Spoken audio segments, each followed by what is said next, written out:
അപ്പോൾ സിയുടെ വാല്യൂ -1 കിട്ടി, എയുടെ വാല്യൂ 1 കിട്ടി. ഇനി ആ വാല്യൂസ് നമ്മൾ എന്ത് ചെയ്യുക, ആദ്യം നമുക്ക് ഒരു 1 എന്ന് പറഞ്ഞ ഇക്വേഷൻ നമ്മൾ മാർക്ക് ചെയ്തിട്ടുണ്ടല്ലോ.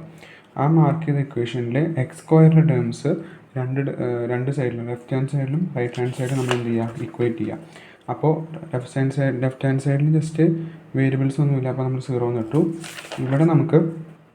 ഇവിടെ എയുടെ വേരിയബിളിൻ്റെ കൂടെ എക്സ് സ്ക്വയർ ടേംസ് വരുന്നുണ്ട്. പിന്നെ B into X minus 3 into X minus 2 ആണ്.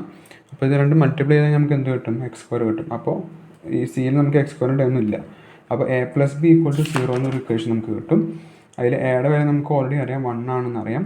അപ്പോൾ ബി പ്ലസ് 1 എന്ന് പറയുന്നത് 0 ആണ്. ബിയുടെ വില എന്തായിരിക്കും, -1 ആയിരിക്കും. ഇനി നമുക്കിപ്പോൾ 3 വാല്യൂസ് കിട്ടി. ആ 3 വാല്യൂസ് നമ്മൾ എവിടെ സബ്സ്റ്റിറ്റ്യൂട്ട് ചെയ്യുക, ഇതിൽ സബ്സ്റ്റിറ്റ്യൂട്ട് ചെയ്യുക.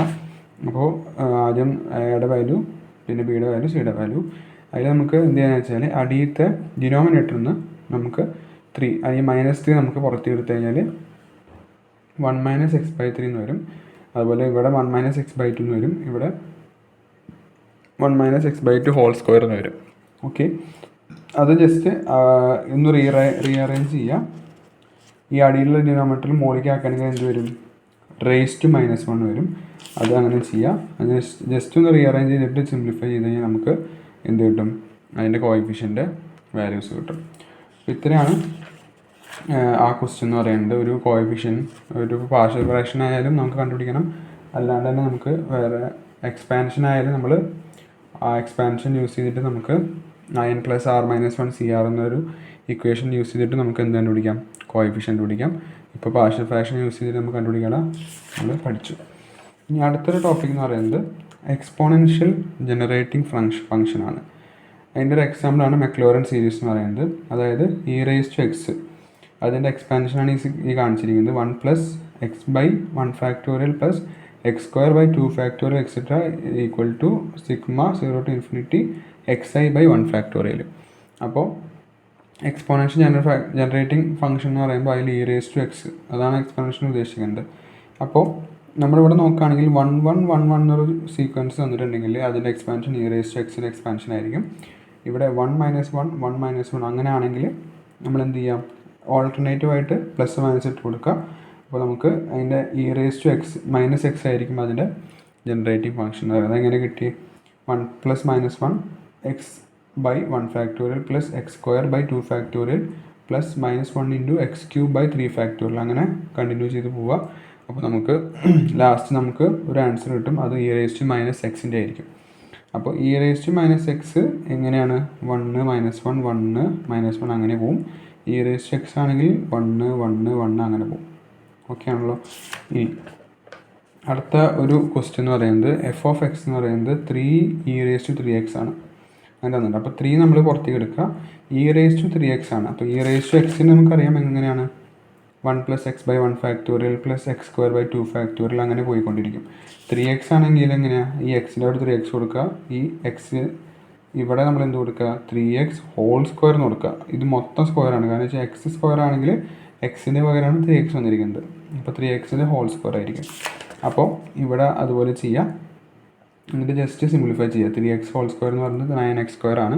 അതുപോലെ 3x ഹോൾ ക്യൂബ് എന്ന് പറയുന്നത് 27x³ ആണ്. അതൊക്കെ നമ്മൾ സിംപ്ലിഫൈ ചെയ്യുക. 3 × 1 3 3² അങ്ങനെ പോവും. അതായത് ഈ 3 മൾട്ടിപ്ലൈ ചെയ്ത് കഴിഞ്ഞാൽ 3 3² 3³ 3⁻4 അങ്ങനെ പോകുന്നൊരു സീക്വൻസാണ് നമുക്ക് കിട്ടുക. ഓക്കെ ആണല്ലോ. അപ്പോൾ ഇങ്ങനൊരു ക്വസ്റ്റ്യൻ വന്നു കഴിഞ്ഞാൽ, ഇനി ഇത് മാത്രമല്ല, ചിലപ്പോൾ ഇങ്ങനെയൊരു ക്വസ്റ്റ്യൻ വരാം. അതായത് 2 എക്സ്പോണൽ ഫംഗ്ഷൻ്റെ കോമ്പിനേഷൻ മീൻസ് അഡീഷൻ.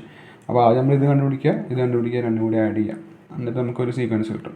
ഓക്കെ, ഇനി അടുത്ത ഒരു വളരെ ഇമ്പോർട്ടൻ്റ് ആയിട്ടുള്ളൊരു ടോപ്പിക്കാണ് റെക്കറൻസ് റിലേഷൻ എന്ന് പറയുന്നത്. എങ്ങനെ പോയാലും ഈ ഒരു ഭാഗത്തു നിന്ന് എന്തായാലും ഒരു ക്വസ്റ്റ്യൻ എന്തായാലും ചോദിക്കും, ഒരു റിലേഷൻ എന്നിട്ട് അതിനെ സിംപ്ലിഫൈ ചെയ്യുക, അല്ലെങ്കിൽ എന്താ കണ്ടുപിടിക്കുക, വാല്യൂ കണ്ടുപിടിക്കുക, നമുക്ക് എന്തായാലും ചോദിക്കും. അപ്പോൾ എന്താണ് റെക്കറൻസ് റിലേഷൻ നമുക്ക് ആദ്യം നോക്കാം. It is a function that depends on sum of the previous terms a0 an-1 also called difference equation. അപ്പോൾ ഇങ്ങനത്തെ റിലേഷൻ എന്ന് പറയുന്നത് a0 a അതുപോലെ an-1, നമുക്കൊരു എക്സാമ്പിൾ നോക്കുകയാണെങ്കിൽ an + 1 = 3an. ഇതാണ് നമുക്ക് തന്നിരിക്കുന്ന ഒരു റിലേഷൻ. അപ്പോൾ അതിൽ നമുക്ക് എന്ത് കാണാൻ പറ്റും? എൻ കാണാൻ പറ്റും, A0 കാണാൻ പറ്റും. ചിലപ്പോൾ നമുക്ക് n > 0, A0 = 3 നമുക്ക് ക്വസ്റ്റ്യൻ തന്നിട്ടുണ്ടായിരിക്കും. അപ്പോൾ അങ്ങനെയുള്ള ഒരു റിലേഷൻ, അങ്ങനെയുള്ള റിലേഷൻസിനെ വിളിക്കുന്ന പേരാണ് റെക്കറൻസ് റിലേഷൻ എന്ന് പറയുന്നത്. അതിൽ ഈ A0 A1 എന്ന് പറയുന്നതാണ് ബൗണ്ടറി കണ്ടീഷൻസ്. അതായത് ഇപ്പോൾ A0ൻ്റെ വാല്യൂ നമുക്ക് തന്നിട്ടുണ്ട്, എന്നിൻ്റെ വാല്യൂ നമുക്ക് > 0 തന്നിട്ടുണ്ട്. അപ്പോൾ അങ്ങനെ നോക്കുകയാണെങ്കിൽ A0 A1 അതൊക്കെയാണ് എന്ന് പറയുന്നത് ബൗണ്ടറി കണ്ടീഷൻസ് എന്ന് പറയുന്നത്. ഈ an+1 an A0 അതൊക്കെ ആയിരിക്കും ബൗണ്ടറി കണ്ടീഷൻസ് ആയിട്ട് നമുക്ക് കണക്കാക്കപ്പെടാം.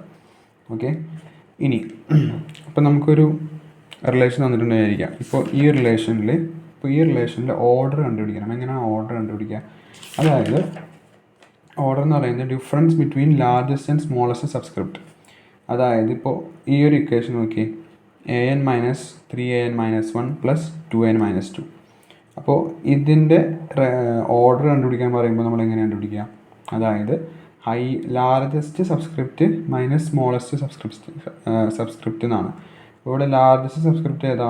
n ആണ്. അപ്പോൾ n എന്ന് എഴുതി, മൈനസ് സ്മോളസ്റ്റ് സബ്സ്ക്രിപ്റ്റ് ഏതാ? n - 2. ഇത് നമ്മൾ സിംപ്ലിഫൈ ചെയ്ത് കഴിഞ്ഞാൽ എന്ത് കിട്ടും? +2 എന്ന് കിട്ടും. അപ്പോൾ ഈ ഒരു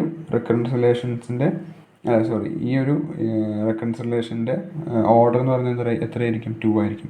എങ്ങനെ കണ്ടുപിടിച്ച്? Highest subscript minus smallest subscript. അത് ജസ്റ്റ് നോക്കി വയ്ക്കുക. ചിലപ്പോൾ 3 മാർക്കിൻ്റെ ക്വസ്റ്റ്യനിൽ ചിലപ്പോൾ 1 മാർക്കിനൊക്കെ ആയിട്ട് ചിലപ്പോൾ ചോദിക്കേണ്ടായിരിക്കും. അപ്പോൾ ജസ്റ്റ് നോക്കി വയ്ക്കാം. ഇനി നമുക്ക് ഫസ്റ്റ് ഓർഡർ ലീനിയർ റെക്കറൻസ് എന്ന് പറഞ്ഞൊരു ടോപ്പിക് കൂടി ഉണ്ട്. ഫസ്റ്റ് ഓർഡർ ഉണ്ട്, സെക്കൻഡ് ഓർഡർ, അങ്ങനെ കുറച്ച് പഠിക്കാനുണ്ട്. അതിന് ഫസ്റ്റ് ഓർഡർ നോക്കാം. an+1 + cn = f(n). ഇതായിരിക്കും അതിൻ്റെ ഒരു ഫോർമാറ്റ് എന്ന് പറയുന്നത്. അതായത് എങ്ങനെയായിരിക്കും? ഒരു an+1 + can = f(n). അതിൽ f(n) 0 ആണെങ്കിൽ അത് ഹോമോജീനിയസ് ആയിരിക്കും. f(n) ≠ 0 ആണെങ്കിൽ അത് നോൺ ഹോമോജീനിയസ് ആയിരിക്കും. ഓക്കെ, അത് പ്രത്യേകം ഓർത്തേക്കാം. അപ്പോൾ ഈ ഒരു ടൈമിൽ നമ്മൾ എന്തൊക്കെ പഠിച്ച്? നമ്മൾ എക്സ്പോണൻഷ്യൽ ജനറേറ്റീവ് ഫംഗ്ഷൻ പഠിച്ചു. പിന്നെ ഒരു നേരത്തെ നോക്കിയ പാർഷ്യൽ ഫംഗ്ഷൻ്റെ ഒരു കണ്ടിന്യൂഷൻ നമ്മൾ നോക്കി, അതെങ്ങനെയാണ് സോൾവ് ചെയ്യണമെന്ന് നോക്കി. പിന്നെ അടുത്ത് നമ്മൾ പഠിച്ചത് എന്തായിരുന്നു? ഒരു ഇങ്ങനെ, അതായത് ജനറേറ്റിംഗ് റെക്കഗ്നേഷൻസിൻ്റെ കോമ്പിനേഷൻ, അതായത് 3(3x) അങ്ങനെ വന്നു കഴിഞ്ഞാൽ എങ്ങനെയാണ് നമ്മൾ അത് സിംപ്ലിഫൈ ചെയ്യാമെന്നൊക്കെ നമ്മൾ പഠിച്ചു. പിന്നെ റെക്കറൻസിലേഷൻ പഠിച്ചു, അതിൻ്റെ ഓർഡർ പഠിച്ചു, first order linear recurrence relation പഠിച്ചു. ഓക്കെ, ബാക്കി അടുത്ത ക്ലാസ്സിൽ നോക്കാം.